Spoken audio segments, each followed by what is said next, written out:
आप सुन रहे हैं ज्ञानशिला। नाम जप पर श्री डोंगरे जी महाराज के उपदेश है।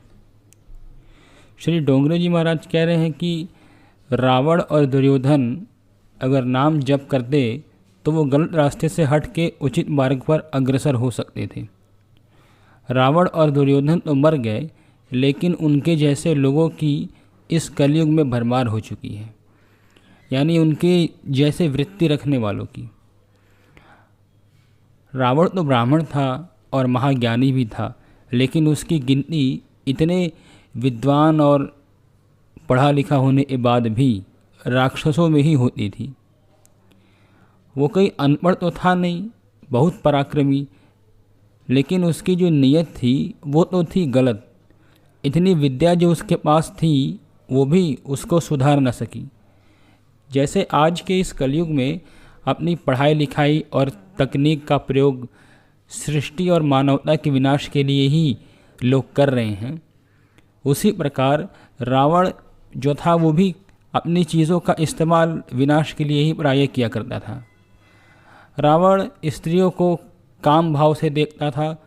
उसके सर पर कोई सींग थोड़ी लगी थी कि ऐसे राक्षस होते हैं, यही रावण का चिन्ह था।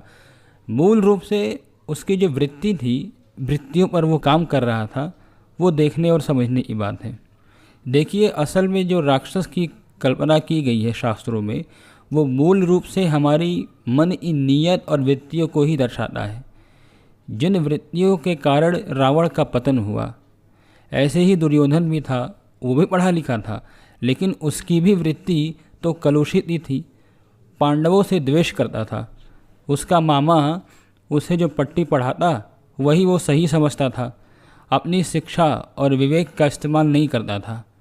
क्या सबका ही पतन हो गया उसके चक्कर में? वो तो सबको ही ले डूबा। तो बुद्धि का प्रयोग जो व्यक्ति सत्य के लिए करता है वही बुद्धिमान है। जैसे हनुमान जी थे।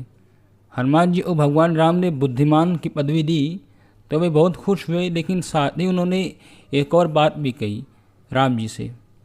हनुमान जी ने कहा कि महाराज आप बुरा न मानिएगा, जो शक्ति आपकी नाम की है वैसी शक्ति तो आप खुद में आप में नहीं है।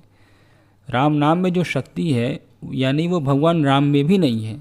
वो ये कहना चाहते थे, क्योंकि भगवान जब प्रत्यक्ष विराजमान थे तब तो जो उनकी शरण में आया उनका तो प्रभु ने उद्धार किया ही, लेकिन अब वह प्रत्यक्ष रूप से प्रत्यक्ष विराजमान नहीं है। तो वैसी स्थिति में नाम ही, जो उनका नाम है, वो लोगों का कल्याण कर रहा है। तो ऐसी हालत में भगवान का नाम ही उद्धार कर रहा है भाई, और लोगों की बुद्धि भी सुधार रहा है। जितने संत हुए हैं आज तक, सभी भगवान का नाम लेने से ही इतनी ऊंची स्थिति को प्राप्त हुए। जब तक परमात्मा के नाम में तन्मयता नहीं होती तब तक ब्रह्म संबंध नहीं बनता है। ईश्वर से संबंध यानी नाम जप से जुड़ना। नाम जप यानी नाद शब्द, यही एक आसान तरीका है जिससे भगवान से हम जुड़ सकते हैं।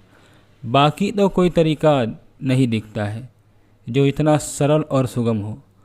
राम नाम का दीपक अपनी जीह्वा पर रखिए, उसके बाद ही जप की आदत पड़ेगी अपने आप।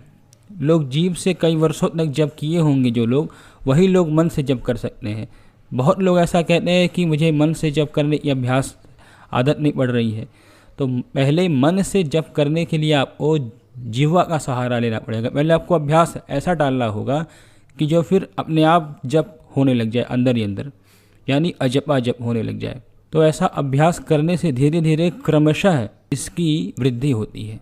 अनुभव के चक्कर में आके नाम जप को छोड़ना, बहुत लोग की शिकायत ये रहती है कि अनुभव नहीं हो रहा है, वर्षों से कर रहे हैं नाम जप, तो ये ठीक नहीं है। नाम जप लगातार करते रहने से एक समय ऐसा आएगा कि दिव्य अनुभव होने लगेगा।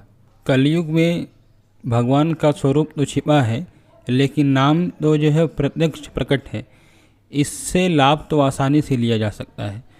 अभी समय है, इसी में अपना काम बना लेना, क्योंकि आगे आने वाला समय बहुत ख़राब है।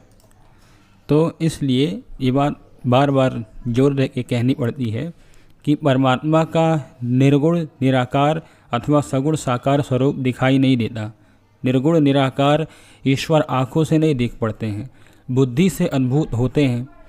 सगुण साकार परमात्मा देख पड़ते हैं, पर तेजोमय होने के कारण उन्हें देखने की हमारी शक्ति नहीं है। परमात्मा का नाम स्वरूप दिख पड़ता है। सर्वव्यापक परमात्मा को वैष्णव नाम से ही प्रकट करते हैं।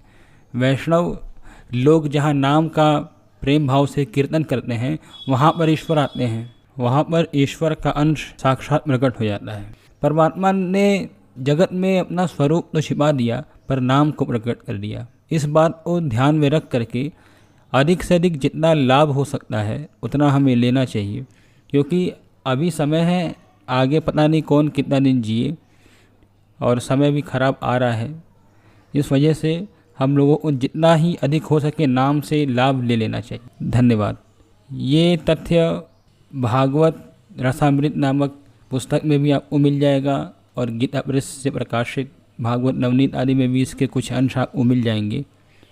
श्री डोंगरे जी महाराज की जो कथाएं पब्लिक डोमेन में उपलब्ध है, यूट्यूब पर भी आप उनके वीडियो सुनने को मिल जाएंगे।